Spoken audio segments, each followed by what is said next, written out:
guys, welcome back to my YouTube channel Biology Kingdom. We are doing chapter microbes in human welfare. हमने last video में देखा था कि microbes in household product, microbes in industrial products, enzyme produced by microbe, bioactive molecule produced by microbe. अगर आपने अभी तक channel को सब्सक्राइब नहीं किया तो जल्दी से जाके चैनल को सब्सक्राइब करिए ताकि आपको मेरी न्यू वीडियो के नोटिफिकेशन सबसे पहले मिले. Today we will do microbes in sewage treatment. अब सीवेज क्या होता है? Municipal waste water which contain large amount of organic matter is called sewage. हमने देखा है जो इंडस्ट्रीज या फिर जो सिटीज़ में हमने देखा है जो वहाँ साइड्स पे जो ड्रेनेज सिस्टम होता है, जो नालियाँ होती है, उसमें जो पानी होता है जो इंडस्ट्रीज से आता है उसमें बहुत ज़्यादा ऑर्गेनिक मैटर होता है, उसी को हम सीवेज बोलते हैं. Before disposal sewage is treated in sewage treatment plant by heterotrophic microbes to make it less polluting. उस सीवेज का डिस्पोजल करने से पहले हम उसका ट्रीटमेंट करते हैं किसमें? सीवेज ट्रीटमेंट प्लांट में, ताकि वो क्या हो, लेस पॉल्यूटिंग बन सके. Sewage treatment is carried out in 2 stages. जो सीवेज ट्रीटमेंट होता है उसको हम बेसिकली 2 स्टेप में कैरिड आउट करते हैं. पहला स्टेप है प्राइमरी ट्रीटमेंट. प्राइमरी ट्रीटमेंट क्या होता है? एक फिजिकल रिमूवर होता है. जो सीवेज में जो ऑर्गेनिक मैटर प्रेजेंट होता है उसको हम फिजिकली रिमूव करते हैं. वहाँ पे जो स्मॉल पार्टिकल होता है, जो बिग पार्टिकल होता है ऑर्गेनिक मैटर को, उनको हम रिमूव करते हैं. इसमें मेनली दो हम जो प्रोसेस होती है उनका यूज़ करते हैं. फर्स्ट है फिल्ट्रेशन एंड सेकेंड है sedimentation. These treatment steps basically involve physical removal of large and small particles from the sewage through the filtration and sedimentation. Initially, floating debris are removed by sequential filtration and then grit are removed by sedimentation.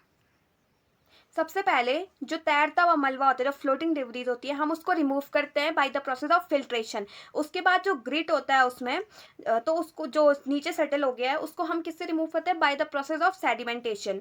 All solid that settle from the primary sludge and the supernated forms the effluent. जो solid होता है वो settle हो जाता है नीचे, और जो सुपरनेटेड होता है, जो बचा हुआ होता है, वो क्या बनाता है? वो एफिलेंट बना देता है. The effluent from the primary settling tank is taken for the secondary treatment. जो एफिलेंट होता है उसके बाद जो उसको हम क्या करते हैं? उसको हम प्राइमरी ट्रीटमेंट से सेकेंडरी ट्रीटमेंट की ओर ले जाते हैं, यानी कि अब वो फर्दर उसका ट्रीटमेंट होगा वहाँ पे. सेकेंडरी ट्रीटमेंट और बायोलॉजिकल ट्रीटमेंट. सेकेंडरी ट्रीटमेंट होता है उसको हम बायोलॉजिकल ट्रीटमेंट भी बोलते हैं. The primary effluent is passed into large aeration tank where it is constantly agitated which allow vigorous growth of. अब जब हमने इस प्राइमरी एफिलेंट को सेकेंडरी ट्रीटमेंट के लिए हम क्या करते हैं? लार्ज एरेशन टैंक में डाल देते हैं, जहां इसको कॉन्स्टेंटली एजिटेट किया जाता है, यानी कि कॉन्स्टेंटली इसको मिक्स किया जाता है, स्टिर किया जाता है, इसको मिलाया जाता है. तो which allow vigorous growth of useful aerobic microbes into flocs. अब यहाँ पे क्या होता है कि किसकी ग्रोथ होती है? यहाँ पे एरोबिक माइक्रोब्स क्या होते हैं? इसमें ग्रो होते हैं, और किस में कन्वर्ट हो जाते हैं? फ्लॉक्स में कन्वर्ट हो जाते हैं. अब फ्लॉक्स क्या होता है? Flocs are the mass of bacteria associated with fungal filament to form mass like structure. ये एक बैक्टीरिया का मास होता है एसोसिएटेड विद फंगल फिलामेंट. किसके साथ एसोसिएटेड होता है? फंगल फिलामेंट के साथ. और इसका स्ट्रक्चर कैसा है? मैस लाइक स्ट्रक्चर होता है. While growing, these microbes consume major part of the organic matter in the effluent, which significantly reduces BOD. अब जब यहाँ पे जो ये एरोबिक माइक्रोब्स है, जब ये ग्रो कर रहे होते हैं तो ये माइक्रोब्स क्या करते हैं? जो ऑर्गेनिक पार्ट होता है जो एफिलेंट में, उसका मेजर पार्ट कंज्यूम कर देते हैं, जिसकी वजह से क्या होता है? जो BOD होता है वो क्या होता है? रिड्यूस हो जाती है. BOD क्या होता है? Biochemical oxygen demand. BOD is the amount of O2 required to oxidize the total organic matter in the effluent. BOD मतलब हमें कितना ऑक्सीजन चाहिए किस ऑक्सीडाइज करने के लिए? जो ऑर्गेनिक मैटर एफिलेंट में प्रेजेंट है उसको ऑक्सीडाइज करने के लिए हमें कितना ऑक्सीजन चाहिए. The BOD test measure the rate of uptake of O2 by micro organism.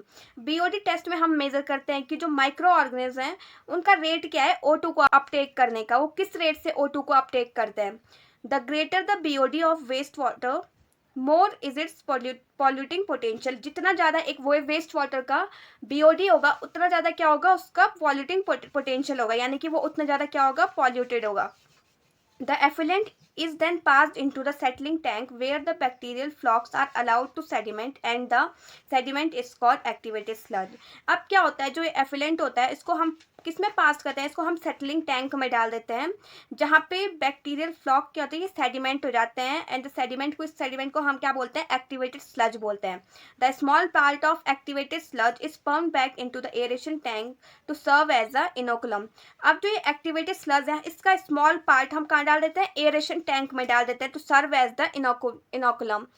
The remaining major part of the sludge is pumped into the last tank called anaerobic sludge digester. अब उसके बाद जो major part होता है sludge का, activated sludge का, उसको हम डालते हैं एनारोबिक स्लज डाइजेस्टर में, where the other kind of bacteria grow anaerobically which digest the bacteria and fungi in the sludge. जहाँ पे क्या होता है, जहाँ पे एनारोबिक बैक्टीरिया ग्रो करते हैं और वो किसको डाइजेस्ट करते हैं, वो अदर बैक्टीरिया और फंजाई को क्या करते हैं, डाइजेस्ट करते हैं. During digestion, bacteria produce a mixture of gases such as methane, hydrogen, H2S, CO2, which form biogas and used as a source of energy at is it inflammable.